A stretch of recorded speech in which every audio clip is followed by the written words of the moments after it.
On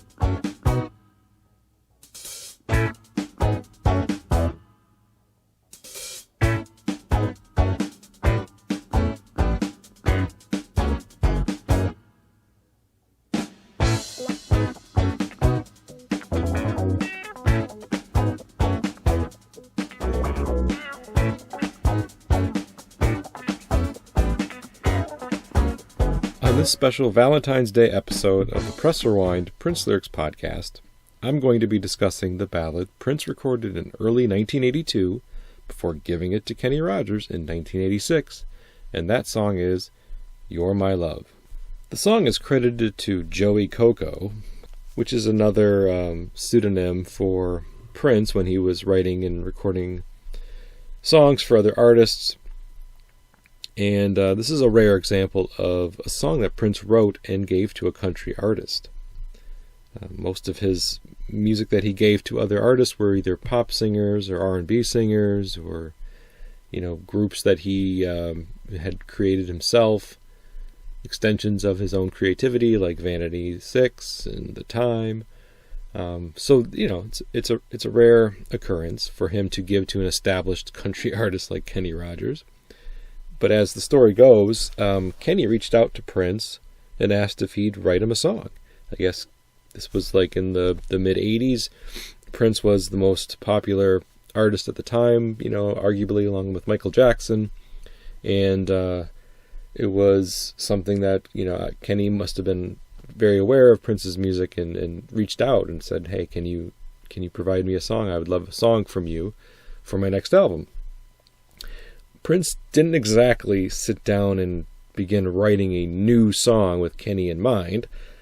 Instead, of course, he went back to the vault and gave him a song that he had written and recorded in, as I mentioned earlier, in 82, and decided, this song could work for you, Kenny, so here you go. Have at it. And, he dusted it off and gave You're My Love to Kenny, and that's what he ultimately recorded for himself. You're My Love never ended up as a single for Kenny Rogers. It was included on his 1986 album, They Don't Make Them Like They Used To, and it was on the B-side to one of the album's singles, Make No Mistake, She's Mine, which was a duet between Kenny Rogers and Ronnie Milsap. And a little fun fact, something I didn't know at the time, and I just through research of the song, El DeBarge performed background vocals on the Kenny Rogers version of the song. When I think of El DeBarge, I don't think of him being a background singer for a country artist. It just, I don't know. I would have never would have guessed that. Prince did have some orchestral overdubs on this song added in 86. So I think this is something maybe he was still playing around with as a song potentially for himself. This was around the time that Prince was including the Claire Fisher Orchestra in his music for the Parade album Under the Cherry Moon soundtrack. And so it makes sense that he would have done that, but I don't really know what project he was thinking this wouldn't be included in. Parade had already been released when these orchestral overdubs were completed. Maybe an inkling of an idea to put it on the Crystal Ball project. I don't know.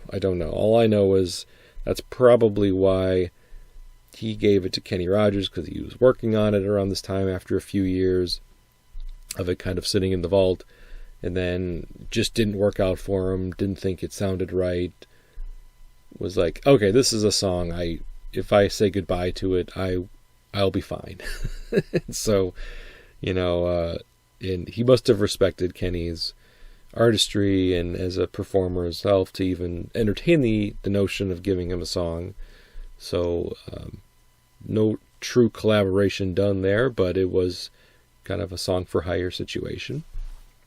You're My Love is a very sincere love ballad filled with genuine emotion and feeling towards another person. It's a bit of a precursor to songs such as Adore and Forever in My Life off of the Sign of the Times project, When Two Are in Love, The Most Beautiful Girl in the World, songs of that nature where the lyrics themselves don't elicit much discourse over their meaning, but the meaning is very easily understood and straightforward. It's a song sung about another person with sincerity and feeling and emotion, as I mentioned, and it's not a sex ballad, it's a love ballad. So a distinction can easily be made there. In the first verse, he sings, "You want to know if I care for you, when you ought to know by now. How can you stand there just pretending when you know how I feel?" So here he's calling her out, basically. Prince is calling this woman out for acting like she doesn't already know how he feels about her. It kind of implies that she's expressed some sort of doubt in their relationship. You know, for her to say, I want to know if you care for me, when he's saying, hello, you should know this by now. How can you pretend that you don't know how I feel about you? So there's been some sort of inkling of doubt that has kind of permeated into their relationship, or at least on her side, and he's trying to dissuade that by telling her that she's acting basically silly for even thinking thoughts that, you know, he doesn't care about her, and she has any idea that his feelings are genuine and real for her. She should know this by now, is what he's saying. And the chorus is basically him reiterating this by saying, "You're my love, and I love everything you do to me. You're my love, and I love when you're around. You're my love, and I'll never let you down." So the chorus is him confirming his love to assure her and lay to rest any doubts she might have, the doubts that she's brought up to him, which is leading him to basically write and sing this song to her. That first verse tells us that she has doubts for some reason that's unknown. He is appalled at the idea that she would have doubts, and he is trying to, again, just reiterate his feelings for her through reciting these lines and these lyrics. "Hey baby, you're my love. You're the one that I want to be with. I love everything that you do. I love when you're around, and I'll never let you down. Please don't have any more doubts about us." The second verse, "You want to know what I see in you, but I can't really say for sure. All I know is that I needed you more than I've ever needed anyone else before." So this is more self-doubt creeping in from the partner. And again, it's just kind of a takeoff of the first verse, with him trying to console her and help her understand why he cares about her. Although the line, "You want to know what I see in you, but I can't really say for sure," that's not the greatest answer. Like, he should at least be able to cite a couple of things that he sees in her and be able to verbalize those, especially when he's trying to make her feel better. If she has doubts in her mind, this would be a great time to pinpoint a couple of key things that he cares and sees in her that he likes and loves, instead of saying, I don't really know why I love you and what I see in you. All I know is that I need you, and I need you more than anyone else.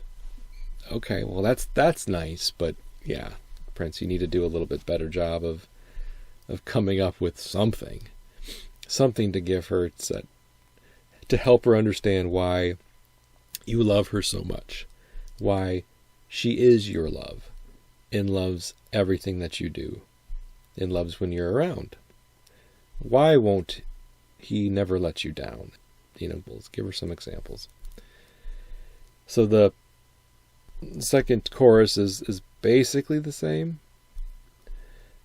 "You're my love, and I love what you do to me. You're my love, I love when you're around. You're my love, and I love when you're around." He doesn't say, I'll never let you down. He just says, I love when you're around again. So, but the sentiment is essentially the same. He just doesn't say the exact same words there. In the bridge, he says, seasons changing faster than they did when we were young. It's funny, but we didn't seem to care. The only thing we cared about was keeping our love strong, and as long as you're there, I'll always care. So in the bridge, he's admitting that they're getting older. It implies to me, at least, that the relationship isn't new, that it's been going on for quite some time now, because he references when we were young, and yeah, that just could mean a couple years ago. When you're, in your 20s, when we were young means maybe like 5 years earlier. You feel older than you really are. When, of course, when you get much older, that entire decade is when you were young, but it's all a matter of perspective. So seasons changing faster than they did, again, implies to me that time is ticking. Time is ticking into the future, as the Steve Miller Band would tell us. And he's looking back a little bit when they were young. They didn't seem to care about, anything that was going on in the world. Just they cared about their love for one another and keeping it strong. And he wants probably to remind her of that time when they were young, when their love was maybe more simple, when their lives were maybe more simple. I'm not trying to read too much into this by saying maybe they've reached some sort of anniversary or they've had some life changes since then, but just him calling back to years ago when they were young and the simplicity of their affection for each other and their love. He wants to just remind her of that and make sure that she's aware that he remembers that time, and he wants her to remember that time as well. Then, he goes back into the chorus, and he does some vamping towards the end here. You're my love. I love what you do to me. Yeah, you're my love. I love when you're around. Oh, baby. Honey, I love. Yeah, stop your pretending. You know how I feel. I love you, baby. Love you. You're my love. And I don't really know exactly how that would translate, that end vamp for Kenny Rogers to do. It seems a little more suited to Prince or an R&B singer. Anyway, I think that just, I like the ending, how Prince ended this, because it's very Prince-like, and it's something that, only strong singers could probably pull off. But from a lyrical standpoint, there's not much here else that's different. Stop you pretending, you know how I feel. It's just basically calling bullshit on her again. Like, I don't get it. What is it that you think, and why do you have any doubts about my love for you? So what I get, again, from this song, I think it's a great song for maybe a couple that would be renewing wedding vows, although Adore would be a much better version of this song, or this type of song.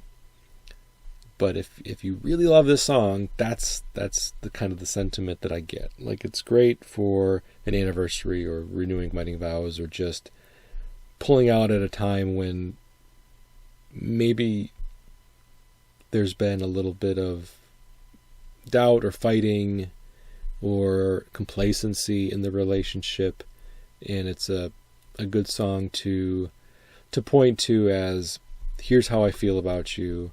I know I haven't said it a lot lately, or maybe I've said some things or my actions have led you to believe that I don't care for you as much as I once did, or I have a wandering eye at this point, or you're wondering if I'm thinking of leaving, thinking of other people. The point of this song is to lay that to rest. Hey, I love you, and I want to remind you of that. Sometimes, songs can say things that we're unable to say, and this is a way to, make sure that the person that you care about knows how much you care, Although, like I said more than once, Prince has done this better, in my opinion. Adore, Forever in My Life, are two great Sign of the Times examples of sincere love ballads that I feel do a much better job than You're My Love. Although I don't dislike this song, but it is certainly not one that I listen to on its own. I listen to it as part of the Originals collection from 2019, but I don't typically pull this song up just to listen to You're My Love. But that's just me. If you love the song, that's great. I think there's a lot of value in it, and it's certainly an interesting footnote because of the Kenny Rogers connection.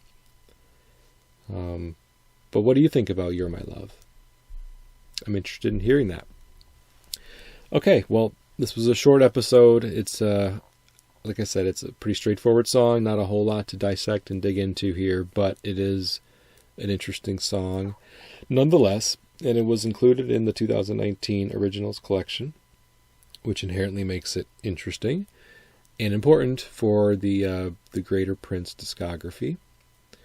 So that will be it for You're My Love. This has been the Press Rewind Prince Lyrics podcast. I've been your host, Jason Brenninger.